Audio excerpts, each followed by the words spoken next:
പ്രിയപ്പെട്ട വചനയാത്രക്കാർക്ക് പന്തക്കുസ്ത തിരുനാളിലേക്ക് സ്നേഹപൂർവ്വം സ്വാഗതം ചെയ്യുന്നു. നമ്മുടെ വിചിന്തനത്തെ 2 ഭാഗങ്ങളായി ക്രമീകരിക്കുന്നു. ഒന്നാമത്, പഴയ നിയമത്തിൽ എന്താണ് പന്തക്കുസ്ത? രണ്ടാമത്തെ ഭാഗത്ത് പുതിയ നിയമത്തിൽ പുതിയ പന്തക്കുസ്ത എന്താണ്? അവസാനം ഉപസംഹാരത്തോടുകൂടി വചനവിചിന്തനം നമ്മൾ അവസാനിപ്പിക്കും. ആദ്യ ഭാഗം, പന്തക്കുസ്ത പഴയ നിയമത്തിൽ യഹൂദ കർഷകരുടെ തിരുനാളാണ് പന്തക്കുസ്ത. ഇതിന് വിളവെടുപ്പിന്റെ തിരുനാളെന്ന് പുറപ്പാട് 23:16 ആഴ്ചകളുടെ തിരുനാളെന്ന് പുറപ്പാട് 34:22 ആദ്യഫലങ്ങളുടെ തിരുനാളെന്ന് സംഖ്യ 28:26 നാം വായിക്കുന്നു. പന്തക്കുസ്ത തിരുനാൾ ആഘോഷിച്ചിരുന്നത് എപ്പോഴാണ്? ഇവർ പെസഹ തിരുനാൾ ആഘോഷിക്കുന്ന ആഴ്ചയിലെ സാബത്ത് മുതൽ 7 ആഴ്ചകൾക്ക് ശേഷമുള്ള സാബത്ത് ദിനത്തിലാണ് പന്തക്കുസ്ത തിരുനാൾ ആഘോഷിച്ചിരുന്നത്. പന്തക്കുസ്ത എന്ന പേര് ഈ തിരുനാളിന് ലഭിക്കാനുള്ള കാരണവും ഇതുതന്നെയാണ്. ലേവ്യർ 23:15, തോബിത്ത് 2:1. പന്തക്കുസ്ത എന്ന പദത്തിന്റെ അർത്ഥം 50-ാം ദിവസം എന്നാണ്. പന്തക്കുസ്ത തിരുനാൾ ആഘോഷിച്ചിരുന്നത് 1 വർഷം പ്രായമായ 7 കുഞ്ഞാടുകളെയും 1 കാളയെയും 2 മുട്ടാടുകളെയും ഈ തിരുനാളിനോടനുബന്ധിച്ച് ദൈവത്തിന് ബലിയർപ്പിച്ചിരുന്നു. പന്തക്കുസ്ത തിരുനാളിൽ ഒരു ജോലിയും യഹൂദജനത ചെയ്യാൻ പാടില്ല.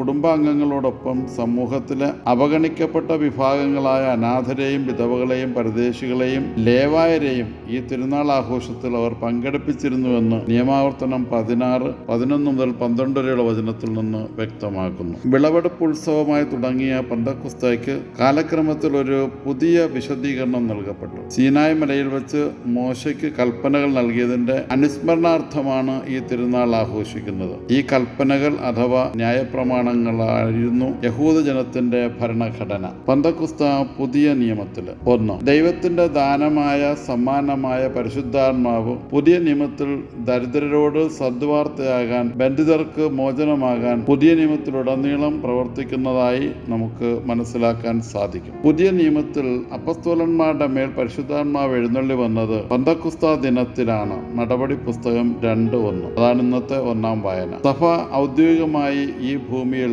ഉദ്ഘാടനം ചെയ്യപ്പെട്ട ദിവസവും ഇന്നാണ്. പരിശുദ്ധാത്മാവ് വന്നത് അപ്പസ്തോലന്മാരും പരിശുദ്ധ അമ്മയും ഭക്തസ്ത്രീകളും ഏക മനസ്സോടെ പ്രാർത്ഥനയിൽ മുഴുകിയിരുന്നപ്പോഴാണ് എന്നത് നമ്മൾ പ്രത്യേകം ശ്രദ്ധിക്കേണ്ടതാണ്. പരിശുദ്ധാത്മാവ് വന്നത് അഗ്നിജ്വാല പോലുള്ള നാവുകളായിട്ടാണ്. പരിശുദ്ധാത്മാവിനെ ആകാശത്തിന് കീഴിലുള്ള സകല ജനപദങ്ങളിൽ നിന്ന് വന്ന ഭക്തരായ യഹൂദർ അവരവരുടെ മാതൃഭാഷയിൽ മനസ്സിലാക്കി. സ്നാപക യോഹന്നാൻ ജലം കൊണ്ടും അഗ്നി കൊണ്ടും സ്നാനപ്പെടണമെന്ന് ലൂക്കാ 3:16 പറയുന്നു. പന്തക്കുസ്ത ദിനത്തിൽ അത് നിറവേറി. അവരിൽ സ്നേഹാഗ്നി ജ്വലിച്ചിരുന്നു. അവരുടെ ആത്മാവിനും ഹൃദയത്തിനും തീപിടിച്ചിരിക്കുന്നു. ഒരു പുതിയ രക്തമാണ് ഇപ്പോൾ അവരുടെ സിരകളിലൂടെ ഒഴുകുന്നത്. പരിശുദ്ധാത്മാവ് പിതാവിന്റെയും പുത്രന്റെയും സ്നേഹമാണ്. പരിശുദ്ധാത്മാവ് പിതാവിൽ നിന്നും പുത്രനിൽ നിന്നും വരുന്നു. യേശുവിന്റെ വരവും പ്രവർത്തനവും പ്രവചനങ്ങളും പരിശുദ്ധാത്മാവിന്റെ ശക്തിയാലാണ് നടന്നത്. പരിശുദ്ധാത്മാവ് യേശുവിന്റെ പ്രബോധനങ്ങളിൽ ശിഷ്യരെ ശക്തിപ്പെടുത്തുന്നു. പാപത്തെപ്പറ്റിയും നീതിയെക്കുറിച്ചും അവരെ ബോധ്യപ്പെടുത്തുന്നു.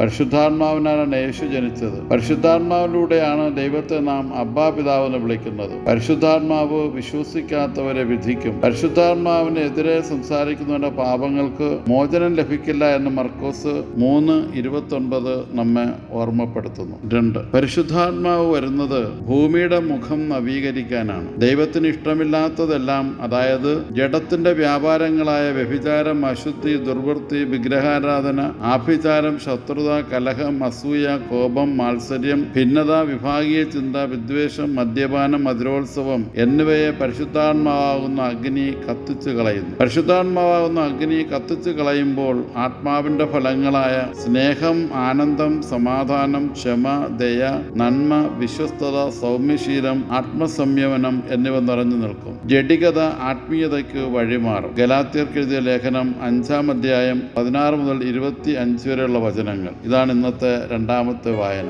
3. പരിശുദ്ധാത്മാവ് യേശുവിനെ കുറിച്ചും ദൈവരാജ്യത്തെക്കുറിച്ചും സാക്ഷ്യം നൽകും. താബോർ മലയിലും ജോർഡാൻ നദിയിലും പരിശുദ്ധാത്മാവ് വെളിപ്പെടുത്തി ശക്തിപ്പെടുത്തി, ഇവൻ എൻ്റെ പ്രിയപുത്രൻ, ഇവനിൽ ഞാൻ സംപ്രീതനായിരിക്കുന്നു. യേശു ജനിച്ചത് പരിശുദ്ധാത്മാവാണെന്ന് നമ്മൾ നേരത്തെ കണ്ടു. 4. പരിശുദ്ധാത്മാവ് മനുഷ്യരെ സത്യത്തിന്റെ പൂർണ്ണതയിലേക്ക് നയിക്കും. യേശു പറഞ്ഞു, സത്യം നിങ്ങളെ സ്വതന്ത്രരാക്കും. യോഹന്നാൻ 8:32. യേശുവിൽ വിശ്വസിച്ചാലേ സ്വാതന്ത്ര്യം അനുഭവിക്കാൻ കഴിയൂ. യേശു വന്നത് സത്യത്തിന് സാക്ഷ്യം നൽകാനാണ്. സത്യത്തിൽ നിന്നുള്ളവർ യേശുവിന്റെ സ്വരം കേൾക്കുന്നു. പിതാവായ ദൈവം പുത്രനായ യേശു ക്രിസ്തുവിനെ അയച്ചു എന്നത് സത്യമാണ്. അതാണ് നിത്യജീവനെന്ന് യോഹന്നാൻ 17:3 നമ്മെ ഓർമ്മപ്പെടുത്തുന്നു. സത്യാത്മാവ് വരുമ്പോൾ നമ്മെ സത്യത്തിലേക്ക്, പൂർണ്ണമായ സത്യത്തിലേക്ക് നയിക്കുമെന്നാണ് ഇന്നത്തെ തിരുവചനം യോഹന്നാൻ 16:13 പറയുന്നത്. പരിശുദ്ധാത്മാവ് യേശുവിന്റെ സുവിശേഷത്തിന്റെ പൂർണ്ണമായ അർത്ഥം